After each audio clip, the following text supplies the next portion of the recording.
জ্ঞানগঞ্জের নাম অন্য কোনো শাস্ত্রে নেই কেন, তাই তো? চলুন সেই নিয়েই আজ একটু কথা বলা যাক।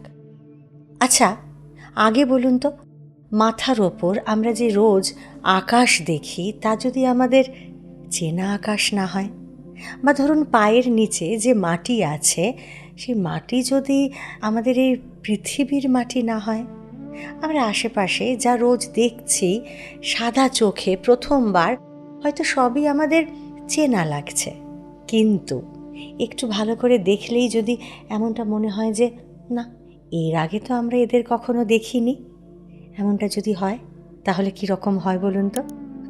অবাক হচ্ছেন তো, ভাবছেন এ আবার কি করে সম্ভব? কিন্তু সম্ভব জানেন, কারণ আপনি এই পৃথিবীতে থেকেও আসলে পৃথিবীতে নেই। তাহলে আপনি কোথায় আছেন? আপনার মাথার ওপরে বা পায়ের নিচে আপনি আসলে কি দেখছেন? এক গভীর রহস্যের ভেতরেই আসলে আপনি বসে আছেন।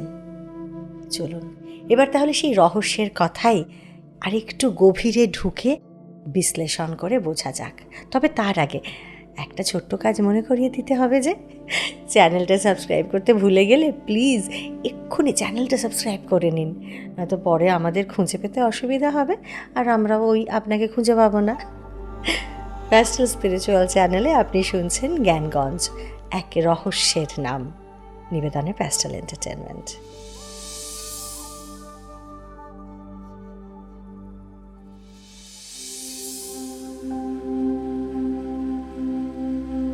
এবার প্রশ্ন হলো, আমাদের এই পৃথিবীর গাছপালা, আকাশ, মাটি জ্ঞানগঞ্জে যদি না থাকে তাহলে সেখানে আছেটা কি?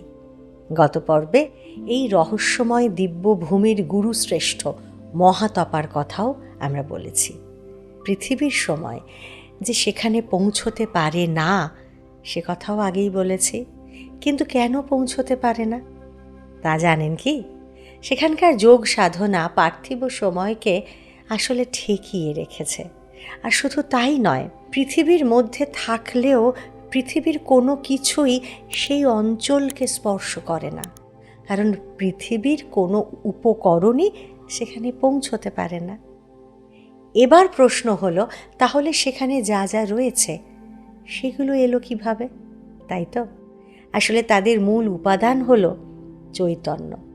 চৈতন্য থেকে যেসব কণা বিচ্ছুরিত হচ্ছে, তেমন অসংখ্য কণা মিলে জ্ঞানগঞ্জের আকাশ, মাটি, গাছপালা সব তৈরি করেছে। আর সেই সঙ্গে যুক্ত হয়েছে যোগশক্তির প্রভাব। এই দুয়ে মিলে জ্ঞানগঞ্জের গঠন সম্পূর্ণ হয়েছে। জ্ঞানগঞ্জ যেহেতু পৃথিবীর ওপর কোনোভাবেই নির্ভরশীল নয়, তাই পৃথিবীর কোনো শর্ত বা নিয়ম সেখানে খাটে না। মহাগুরু মহাতপার নির্দেশই সেখানে চূড়ান্ত। আর এই কথা আমরা আগেও বলেছি, তাই তো?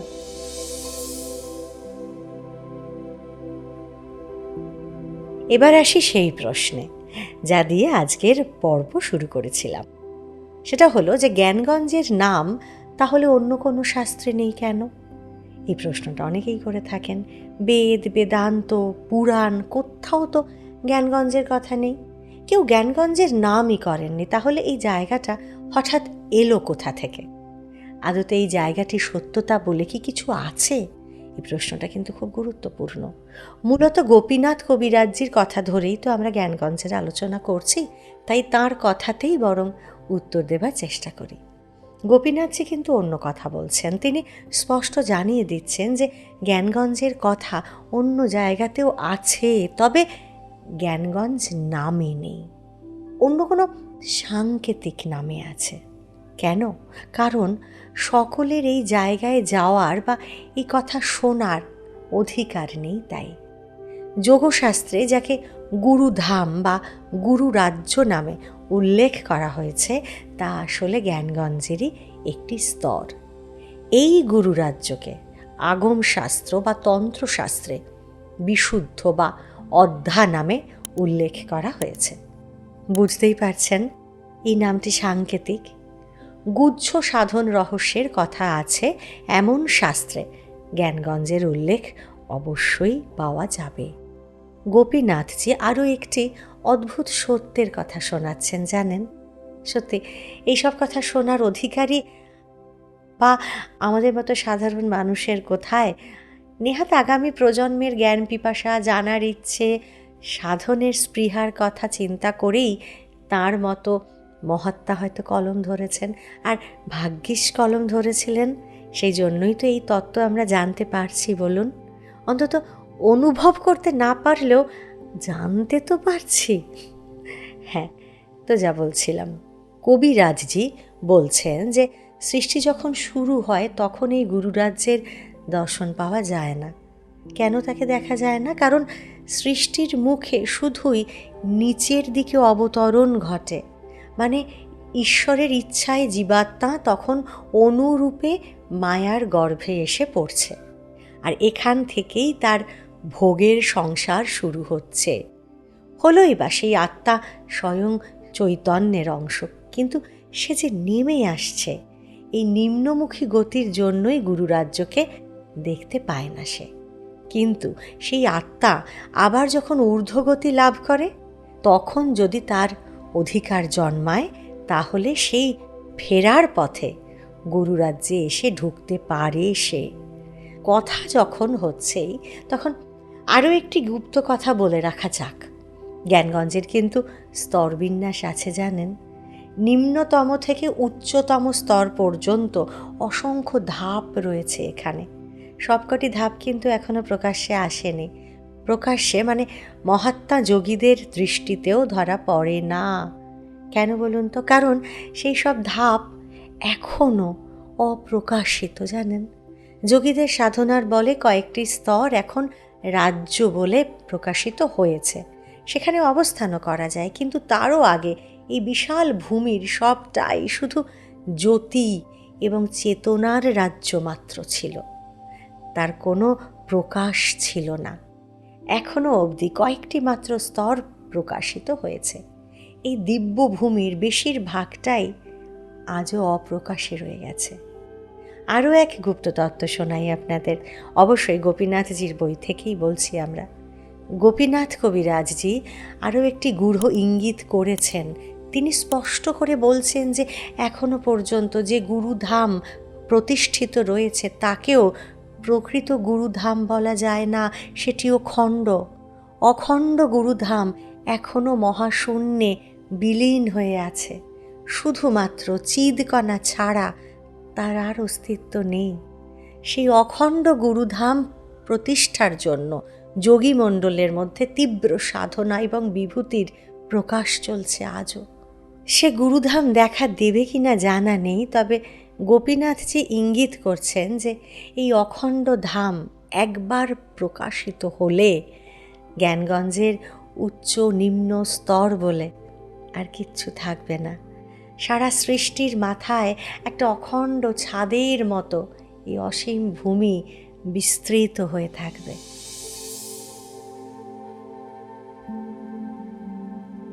এরপর স্বাভাবিকভাবেই মনে যে প্রশ্নটা জাগে সেটা হলো, জ্ঞানগঞ্জে তাহলে কারা যেতে পারেন এবং কিভাবে যান? প্রথম প্রশ্নের উত্তরে এখানে দু ধরনের তপস্বীর কথা বলা যায়। যারা নিষ্ঠার সঙ্গে সাধনা করেছেন, এমন যোগী যদি তাঁদের সাধনা শেষ হওয়ার আগেই দেহত্যাগ করেন, তবে আবার নতুন করে জ্ঞানগঞ্জে তাঁরা আসন লাভ করেন। আসন লাভ করেন মানে হলো তাঁদের অসমাপ্ত ক্রিয়াকর্ম এবং তপস্যা তাঁরা সেখানে গিয়ে শেষ করার অধিকার লাভ করেন।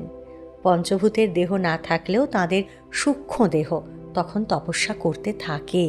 তবে মহামহোপাধ্যায় গোপীনাথ কবিরাজ তাঁর জ্ঞানগঞ্জের বিশ্লেষণে আরও একটি গুরুত্বপূর্ণ কথা শোনাচ্ছেন। তিনি বলছেন যে পঞ্চভূতের দেহ নিয়ে যে সাধনা সহজ হয়, কম সময়ে করা যায়, এই সূক্ষ্ম দেহে সেই সাধনা এবং ক্রিয়াকর্ম শেষ করতে অনেকটা বেশি সময় প্রয়োজন হয়। সাধনার গতি তখন ধীর হয়ে আসে। অবশ্য অধিকারী সাধক যারা হন, তাদের কাঙ্ক্ষিত সাধনা শেষ না হওয়া পর্যন্ত এই দিব্য ভূমিতেই তারা অবস্থান করতে পারেন। এখানে আরও একটি কথা মনে করিয়ে দিচ্ছেন গোপীনাথ কবিরাজ। তিনি স্পষ্ট বলছেন যে যোগমার্গে যখন গুরুর কাছ থেকে কোনো যোগী শিষ্য দীক্ষা লাভ করেন, তিনি তখন মন্ত্র এবং ক্রিয়ার সঙ্গে সঙ্গে একটি আসনও লাভ করেন। এই আসনটি তার আধার, তার অবলম্বন। এই আসন লাভ করার অর্থ হলো তার একটি নির্দিষ্ট গতি তিনি পেয়ে গেলেন, সেটিই তার গুরুভূমি। যোগক্রিয়া করতে করতে দেহের মৃত্যু হলেও তার সূক্ষ্ম দেহ ওই আসন অবলম্বন করেই বাকি সাধনা ক্রিয়াকর্ম চালিয়ে যাবে। এটি নির্দিষ্ট হয়ে গেল তখনই। তার মানে আগে থেকেই এক দিব্য ধামে তার নিজস্ব জায়গাটি সিকিউর করে নিচ্ছেন এই সাধক। বলা বাহুল্য, আসন এবং যোগ্যতা অনুসারে তারা সকলেই কিন্তু জ্ঞানগঞ্জের ভূমি লাভ করছেন। এবার এক ভূমি থেকে আর একটা ভূমিতে তাদের উন্নতি হওয়াটা স্বাভাবিক, কিন্তু কখনোই তারা ভূমিহীন হয়ে পড়বেন না। এখানকার স্থায়ী বাসিন্দা যারা আছেন তারা আর কখনোই পৃথিবীতে ফিরে আসেন না, এ কথাও ঠিক। তবে এই পঞ্চভূতের পৃথিবীর কেউ কেউ জ্ঞানগঞ্জে কিন্তু পৌঁছেছেন। এবার সেই দ্বিতীয় ধরনের সাধকের কথা বলবো। তাঁরাও কিন্তু নিজের ইচ্ছে জানেন সেখানে পৌঁছতে পারেননি। জ্ঞানগঞ্জের ইচ্ছে না হলে সেখানে নাকি কেউ যেতে পারে না। যাবেনই বা কী করে? জায়গাটা তো খুঁজেই পাওয়া যাবে না, কারণ জ্ঞানগঞ্জ তো অদৃশ্য হয়ে থাকে, অথবা এমন একটা ডাইমেনশনে অবস্থান করে যা কোনো মতেই আমাদের খালি চোখে দেখতে পাওয়া সম্ভব নয়। সাধকরা আরও বলেন যে জ্ঞানগঞ্জ নাকি মুহূর্তে মুহূর্তে রং বদলাতে থাকে। প্রকৃতির বদলের সঙ্গে সঙ্গে তার রং বদলায়, তাই তাকে খুঁজে পাওয়া অত্যন্ত কঠিন। তাহলে জ্ঞানগঞ্জ থেকে ছাড়পত্র পাওয়া সাধক সেখানে কি করে পৌঁছবেন? তাই তো, তিনি তো নিজে যেতে পারবেন না। সেখান থেকে কোনো যোগী এসে তাকে নিয়ে যাবেন। আবার কাজ ফুরিয়ে গেলে সেখানকারই কেউ তাকে ফের এই পৃথিবীর চেনা ভূখণ্ডে পৌঁছে দিয়ে যাবেন। সেখানকার এটাই নিয়ম।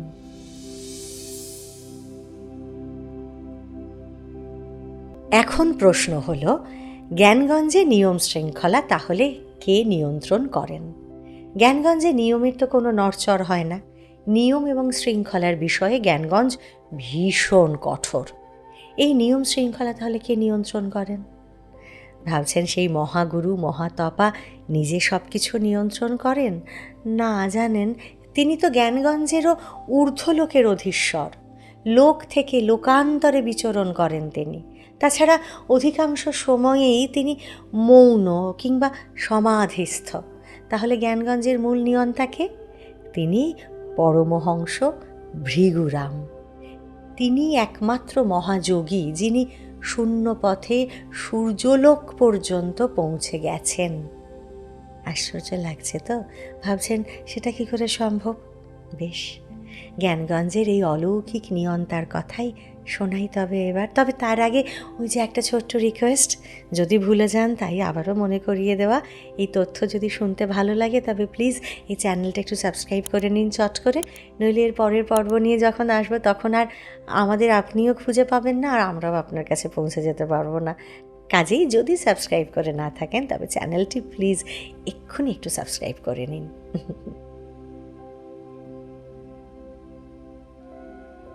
এবার এক অদ্ভুত ঘটনার কথা বলবো। ঘটনাটি স্বয়ং ইয়ং হাজব্যান্ডের বিষয়ে। হ্যাঁ, তার কথা একটু আগে বলেনি। তাহলে গোপীনাথ কবিরাজ নিজেই সেই সাহেবের কথা উল্লেখ করেছেন, জানেন? সেটা 1920 সালের কথা। উপমহাদেশে তখন ব্রিটিশ শাসন চলছে। নেপালও তখন ব্রিটিশ শাসনের অধীনে। ইয়ং হাজব্যান্ড নামে এক উচ্চপদস্থ রাজকর্মচারীকে নেপালের গভর্নর জেনারেল হিসেবে নিযুক্ত করেছেন ব্রিটিশ সরকার। নেপালের রাজসভাতেই তিনি বসতেন আর সেখানকার সমস্ত খবর ব্রিটিশ শাসকের কাছে তিনি পাঠাতেন। এটাই ছিল তার কাজ। নেপালের খবরাখবর নেওয়ার জন্য মাঝে মাঝেই তাকে নানান জায়গায় ঘুরতে হতো। ঘুরতে ঘুরতে সাহেব এসে একবার হাজির হয়েছেন নেপালের তরাই অঞ্চলের একটা শুনশান জায়গায়। সেখানে কোনো ব্রিটিশ রক্ষীও নেই, একেবারে ফাঁকা একটা অঞ্চল। এদিকে অন্ধকার ঘনিয়ে এসেছে। সাহেব যে কোন দিকে যাবেন সেটা বুঝতে পারছেন না। তিনি সামনের দিকেই এগোতে লাগলেন। দিব্যি যাচ্ছিলেন সাহেব। আচমকা একটা রাশভারী কণ্ঠ যেন একেবারে আছড়ে পড়ল তার কানে। সাহেব চমকে উঠলেন। সামনে বাজ পড়লে যেমন হয় ঠিক তেমন অবস্থা হয়েছিল তার। একটা বিরাট চেহারার সন্ন্যাসী সাহেবের পথ আটকে দাঁড়িয়ে বললেন যে এরপর আর এগোনো যাবে না, কারণ এরপর থেকে ভগবানের রাজত্ব শুরু হচ্ছে। সাহেব তো ভীষণ রেগে গেলেন যে এত মান্যগণ্য এক রাজকর্মচারীকে বাধা দেওয়ার শাস্তি তো তাকে দিতেই হবে। এরকম আবার হয় নাকি? তিনি হেঁটে চলে বেড়াচ্ছেন, সেইখানে ভগবানের রাজত্ব শুরু। গড এখানে আসবেন কোথা থেকে? রিভলভার বের করে পরপর 3টে গুলি ছুড়লেন সন্ন্যাসীর দিকে। তো অবাক কাণ্ড কি ঘটল জানেন? সেই গুলিগুলো সন্ন্যাসীর দেহ ভেদ করে বেরিয়ে গেল এবং সন্ন্যাসীর কিচ্ছুটি হলো না। সাহেবের গুলি শেষ হয়ে গেলে সন্ন্যাসী শান্ত কণ্ঠে বললেন যে তাকে মেরে ফেলা সম্ভব নয়। এদিকে সাহেবের গুলিও তখন ফুরিয়ে গেছে হিংস্র জন্তুদের হাত থেকে। এবার তিনি বাঁচবেন কী করে? সন্ন্যাসী তাকে আশ্রয় দেবেন বলে আশ্বস্ত করলেন এইবার। আর এই কথা বলে সাহেবের হাত ধরে তিনি একটি মন্দিরের দিকে নিয়ে চললেন তাকে। মন্দিরের সামনে একটা পরিখা, সেটা পেরিয়ে মন্দিরে ঢুকে সাহেব তো থতমত। মন্দিরটা ছোটোখাটো লতাগুল্ম দিয়ে ঘেরা। এই জায়গাটায় তো এর আগে তিনি বহুবার এসেছেন, এই সাহেব এসেছেন নিজে, কিন্তু মন্দিরটা তো তার কখনো চোখেই পড়েনি। সেই মন্দিরের মধ্যে তখন 6জন বিশাল দেহী সন্ন্যাসী বসে ধ্যান করছেন। সাহেবের মনে হলো এটি শুধুমাত্র একটা মন্দির কিছুতেই হতে পারে না। এ জায়গা আসলে একটা গম্ভীর সাধনপীঠ। এর পিছনে 4টি পাথরের স্তম্ভ রয়েছে, 4টি। মাঝখানে স্ফটিকের তুষার শুভ্র এক শিবলিঙ্গ অধিষ্ঠান করছেন। সেই শিবলিঙ্গের অপার্থিব আলোয় চারিদিক আলোকিত হয়ে আছে, আর তার সামনে জটাধারী এক নারী বসে আছেন। অবাক হয়ে কিছুক্ষণ বসে রইলেন সাহেব। তারপর আস্তে আস্তে সেখান থেকে তিনি চলে এলেন। পথেও কাউকে আর দেখতে পেলেন না ফেরার পথে। তারপরের দিন যথারীতি আবার সেই জায়গায় এসে পৌঁছলেন সাহেব। কিন্তু কোথায় কি, সেদিন সব ফাঁকা, একেবারে ধুধু করছে চারিদিক। ইয়াং হাজব্যান্ড জানেন এরপর আর কোনোদিন দেশে ফিরে যাননি। ভারতবর্ষেই সন্ন্যাস ধর্ম গ্রহণ করেছিলেন তিনি। কি দেখেছিলেন ইয়াং হাজব্যান্ড? সেই সন্ন্যাসীর হাত ধরে কোথায় গিয়ে পৌঁছেছিলেন আসলে তিনি? হ্যাঁ, অবশ্যই প্রাচ্যের সেই শাশ্বত যোগপীঠ সিদ্ধাশ্রম বা জ্ঞানগঞ্জের সন্ধান পেয়েছিলেন সাহেব। এবার আসবো জ্ঞানগঞ্জের প্রকৃত নিয়ন্তার কথায়। তিনি হলেন মহাগুরু মহাতপা, যার আধ্যাত্মিক প্রভাব এবং জ্যোতি জ্ঞানগঞ্জ হিসেবে খ্যাত। সে কথা আমরা আগেই বলেছি। কিন্তু এই মহাতপা অবধি তো সকলে পৌঁছতেই পারেন না। শুধু তার নামটা ছাড়া তার সম্পর্কে আর কিছুই জানেন না, এমনকি তাকে একবারের জন্য চোখের দেখাও দেখেননি এমন ব্রহ্মচারীর সংখ্যাও কিন্তু জ্ঞানগঞ্জে কম নেই। এমন ব্রহ্মচারীরাও কিন্তু অনেক জ্ঞানগঞ্জে রয়েছেন। যোগ কিংবা বিজ্ঞানের ছাত্র তারা। তাহলে তাদের গুরুকে, জ্ঞানগঞ্জের গুরু বলতে কাকে বোঝেন তারা? হ্যাঁ, এবার তাঁর কথাতেই আসব। এই মহাযোগীর ইচ্ছা এবং নির্দেশেই জ্ঞানগঞ্জের সমস্ত কাজ পরিচালিত হয়। তাহলে মহাতপা, তার তো ইচ্ছা বলে এখন আর কিছুই অবশিষ্ট নেই। তিনি নিজে শূন্যে লীন এক সত্তা, জ্ঞানগঞ্জের গুরু, যিনি না থাকলে শুধু জ্ঞানগঞ্জ কেন, আমাদের এই পৃথিবীর বহু সাধনা আর অন্বেষণ একেবারে স্তব্ধ হয়ে যাবে। এবার তাঁর কথা শুনি। রহস্যময় জ্ঞানগঞ্জের এক রহস্যময় পুরুষ তিনি। তার নাম স্বামী ভৃগুরাম পরমহংস। মহাগুরু মহাতপার সব থেকে প্রাচীন এবং সব থেকে প্রিয় শিষ্য এই ভৃগুরাম পরমহংস। তার কত বয়স তা কেউ জানে না। কেউ বলে 500 বছর, আবার কেউ বলে তার বয়স আরও বেশি। আর তিনি শুধু যোগী নন, তিনি মহাযোগী। মহাতপা নিজে তাকে যোগ সাধনা শিখিয়েছেন। ভাবতে পারেন? কাজেই তার অনন্ত ক্ষমতা সম্পর্কে কারোর কোনো সন্দেহই নেই। কেউ কেউ বলেন যে পৃথিবীতে যত যোগী এবং বিজ্ঞানী আছেন তারা সকলেই কোনো না কোনোভাবে এই ভৃগুরাম পরমহংসের শিষ্য অথবা তাঁর কাছে ঋণী। তবে সকলেই যে তাঁর কাছ থেকেই সাধন ক্রিয়া শিখেছেন তেমনটাও কিন্তু নয়, জানেন। তবে তাঁদের গুরুরা যে সাধন ক্রিয়া শিখিয়েছেন সেই ক্রিয়ার অনেকটাই হয়তো এই ভৃগুরাম পরমহংসের সূত্রেই পেয়েছেন তারা। কোনো না কোনো যোগী কোনো না কোনো উপায়ে জ্ঞানগঞ্জের এই পরমহংস মহাত্মার কাছে ঋণী। এখানে একটা কথা বলে রাখা ভালো, ভৃগুরাম পরমহংসের কাছে যোগী এবং বিজ্ঞানীরা ঋণী সে কথা তো আমরা শুনলাম, কিন্তু এই বিজ্ঞানী বলতে কিন্তু যৌগ আর মৌল নিয়ে গবেষণাগারে দিনরাত যারা কাজ করেন আমরা তেমন বিজ্ঞানীর কথা বলছি না। এখানে সেরকম বিজ্ঞানীর কথা বলা হচ্ছে না। এ এক অদ্ভুত যোগবিজ্ঞান। জ্ঞানগঞ্জের সেই বিজ্ঞান নিয়ে আমরা নয় পরে আলোচনা করার চেষ্টা করব। এখানে বরং ভৃগুরাম পরমহংসের কথাই আমরা আরেকটু বলি। ভৃগুরাম পরমহংস তাঁর এক অলৌকিক শক্তি দ্বারা এক অবিশ্বাস্য ঘটনা ঘটাতে পারেন। কি সেই ঘটনা সেটাই তো বলবো এবার। জগৎ সংসারে তিনি একমাত্র যোগীশ্বর যিনি সূর্যলোকে, সূর্যলোকে ঘুরে আসতে পেরেছেন। আর একবার নয়, দরকার পড়লেই তিনি সূর্যলোকে যেতে পারেন, আবার নিজের পুরনো অবস্থায় ফিরেও আসতে পারেন। শুনে আশ্চর্য হচ্ছেন তো, ভাবছেন কোনো দেহধারী সত্তা সূর্যলোকে কি করে যেতে পারেন? ওই জ্বলন্ত তেজের সামনে তো একেবারে পুড়ে ছাই হয়ে যাওয়ার কথা, তাই তো? কিন্তু ভৃগুরাম পরমহংসের দেহ যে মোটেও সাধারণ দেহ নয়।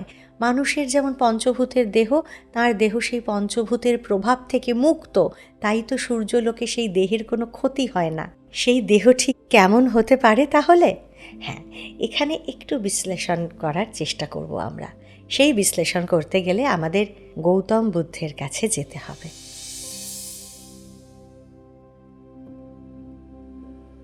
প্রথমেই জানতে হবে তাহলে প্রজ্ঞাপারমিতা কি। বৌদ্ধরা বলেন যে গৌতম বুদ্ধ স্বয়ং প্রজ্ঞাপারমিতায় পৌঁছে গিয়েছিলেন। প্রজ্ঞাপারমিতা কি? খুব সংক্ষেপে আর সহজে বলতে গেলে যে প্রজ্ঞাপারমিতা হলো এক আশ্চর্য শূন্য অবস্থা। সৃষ্টির যে কোনো জিনিসেরই মূল উপাদান এই শূন্য। সেই মূলকে যিনি জানেন তিনি নিজেই সেই শূন্যে পরিণত হয়ে যান। সৃষ্টির প্রতিটি বিষয় সম্পর্কেই তখন তার পরম জ্ঞান জন্মে যায়।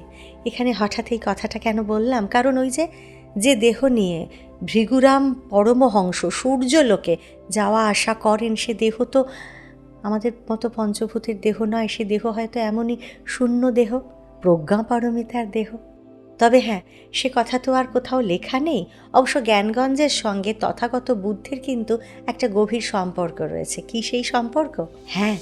সেই কথা তো অবশ্যই বলবো, তবে আজ নয়। সেই কথা নিয়েই তো আবারও ফিরে আসবো আগামী সপ্তাহে, আগামী পর্বে।